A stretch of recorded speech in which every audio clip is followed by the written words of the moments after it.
వీళ్ళకి కూడా చాలా ఉపయోగపడేటువంటిది అనేది తెలియచేయడం అనేది నా బాధ్యత. సార్, ఇప్పుడు ఈ మధ్య కాలంలో మీ సామాజిక వర్గానికి చెందిన శాసనసభ్యులు కానీ మంత్రులు కానీ నోరు విపరీతంగా హద్దులు మీరుతున్నటువంటి పరిస్థితి, అంటే రాజకీయంగా ఒకరినొకరు తిట్టుకోవటం, ఇటు టీడీపీలో ఉన్నటువంటి కాపు నాయకులు వైసీపీలో కాపు నాయకుల్ని, అదేవిధంగా వైసీపీలో ఉన్న కాపు నాయకులు టీడీపీలో కాపు నాయకుల్ని, జనసేన పార్టీని టార్గెట్ చేస్తున్న పరిస్థితులు చూస్తున్నాం. అవి చూసినప్పుడు ఏమనిపిస్తుంది సార్?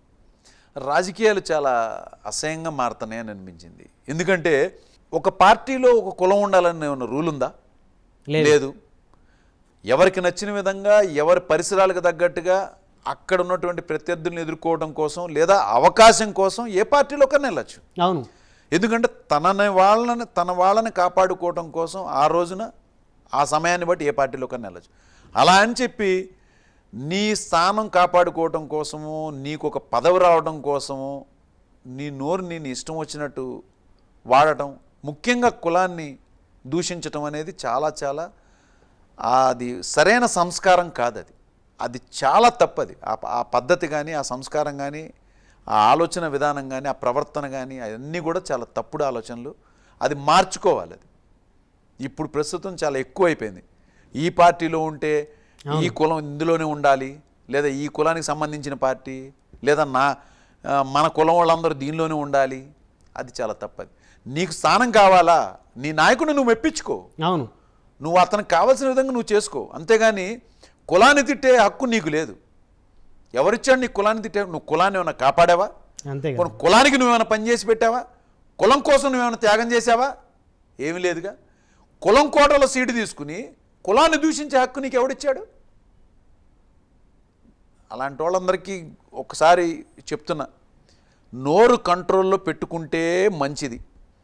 లేదా ఈ కులాన్ని మొత్తాన్ని ఏకతాటి మీద తీసుకొచ్చి నిన్ను వేలేసే పరిస్థితి తీసుకురావద్దు అని చెప్పి మీ ద్వారా తెలియజేయాలనుకుంటున్నాను నేను. సార్, ఈ మధ్యకాలంలో చూస్తే మీ పార్టీతో పొత్తులో ఉన్న జనసేన అధ్యక్షుడి మీద కూడా రెక్కీ జరిగింది అనేటువంటి వార్తలు పెద్ద ఎత్తున వచ్చాయి.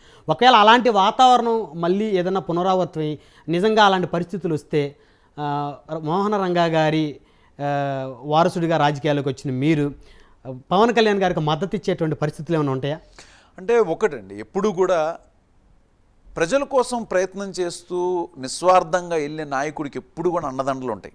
వంగవీటి కుటుంబం నుంచి అని పక్కన పెట్టండి, ప్రజల్లో ఆదరణ ఉంటుంది. అవును. ముఖ్యంగా వంగవీటి ఫ్యామిలీ లైక్ చేసేది అలాంటిది. వంగవీటి కుటుంబం మాత్రమే రాజకీయాల్లో ఉండాలనే ఆలోచన మాది కాదు. రంగా గారు అనే ఆయన నేను ఒక్కడనే ఉండాలనుకోలేదు. రంగా గారితో పాటు నిస్వార్థంగా ఉండేటువంటి అన్ని కులాలలో నాయకుల్ని ప్రోత్సహించి పైకి తీసుకొచ్చినటువంటి ఒక మహానాయకుడు. అలాంటి గొప్ప నాయకుడు ఆలోచనల్ని ముందుకు తీసుకెళ్లే దిశగా ఎవరొచ్చినా ప్రోత్సహిస్తాం. అలాంటి వాళ్ళకి ఏది జరిగినా వంగవీటి కుటుంబం నుంచి మాత్రం తప్పనిసరిగా వాళ్ళకి అండ ఉంటుంది. సో పవన్ కళ్యాణ్ గారికి మీ మద్దతు ఉంటుంది. అలాంటి తప్పనిసరిగా పార్టీలకు అతీతంగా తప్పనిసరిగా ఒక నిస్వార్థంగా పనిచేసేటువంటి నాయకుడికి ఎప్పుడు కూడా వంగవీటి కుటుంబం నుంచి. సో పవన్ కళ్యాణ్ గారు నిస్వార్థంగా పనిచేసే నాయకుడే అంటారు. ఎందుకంటే తన సొంత డబ్బులతో ఎప్పుడు కూడా. అవును. మీకు ఇప్పుడు జగన్మోహన్ రెడ్డి గారిలో ఒక మంచి క్వాలిటీ ఉంటుంది, దాన్ని ఒప్పుకోవాలి. ఇప్పుడు పవన్ కళ్యాణ్ గారి విషయంలో ఒప్పుకోవాల్సినటువంటి ఒక గొప్ప గుణం ఏంటంటే, కౌలు రైతులకి అన్ని కోట్ల రూపాయలు ఎతికి వాళ్ళందరికీ ఇస్తున్న విషయాన్ని మాత్రం తప్పనిసరిగా హర్షించదగ్గ విషయమే, దాన్ని ఒప్పుకోవాల్సిందే. ఏదైనా సమస్యల మీద వచ్చినప్పుడు సరే, తను సమయం కుదిరినప్పుడు యాక్టింగ్ చేయనివ్వండి, ఏదైనా చేయనివ్వండి, సమయం కుదిరినప్పుడు వచ్చి ప్రజా పోరాటంలో తప్పనిసరిగా ఆ సమయాన్ని ఆయన ఉంటున్నాడు, పోరాటం చేస్తున్నప్పుడు దాన్ని ఒప్పుకోవాలి కదా, దానిలో నిస్వార్థుడు అవుతాడు.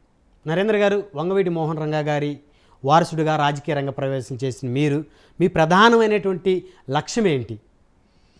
ఒకటే, మా కుటుంబానికి రాష్ట్రం మొత్తం కూడా ఒక పెద్ద ఎత్తున అనుచరగణం ఉంది, పెద్ద ఎత్తున అభిమానులు ఉన్నారు. వాళ్ళందరికీ అండదండగా ఆ కుటుంబం నుంచి రంగా గారు చనిపోయిన తర్వాత మా కుటుంబంలో వచ్చిన లోటుని తీర్చాలనేది, వాళ్ళకి అండగా ఉండాలనేది. ఎందుకంటే రంగా గారి అభిమానులు అనేవాళ్ళు చాలా వరకు ఎక్కువగా వేరే పార్టీల్లోకి వెళ్ళలేరు. అవును. పరిస్థితులను బట్టి ఉన్నా వాళ్ళు స్తబ్దతగానే ఆ ఎలక్షన్ టైంలో అయిపోగానే మామూలుగానే ఉంటారు, స్తబ్దతగా వాళ్ళ పని వాళ్ళు చేసుకుంటారు. కానీ వాళ్ళు మా కుటుంబాన్ని దాటి దాదాపుగా బయటికి వెళ్ళలేరు. వాళ్ళందరికీ అండదండగా ఉండాలి, వాళ్ళకి న్యాయం చేకూర్చాలి. రాజకీయంగా నేను ఎదిగి వాళ్ళకంటూ ఆ రంగా గారు లేని లోటులో కనీసం 10% నేను తీర్చగలిగిన నా జీవితం ధన్యమైనట్టే. సార్, మీ వంగవీటి కుటుంబ సభ్యులందరూ కూడా ఏకతాటి మీదకి, ప్రత్యేకించి చెప్పాలంటే మీరు, శంతన్ గారు, రాధా గారు, మేఘనాథ్ గారు, శ్రీనివాస్ ప్రసాద్ గారు, వీరందరూ కూడా మీ వంగవీటి కుటుంబ వారసులందరూ కూడా ఏకతాటి మీదకి వస్తే చూడాలనేది వంగవీటి అభిమానుల చిరకాల కోరిక నెరవేరుతుందంటారా?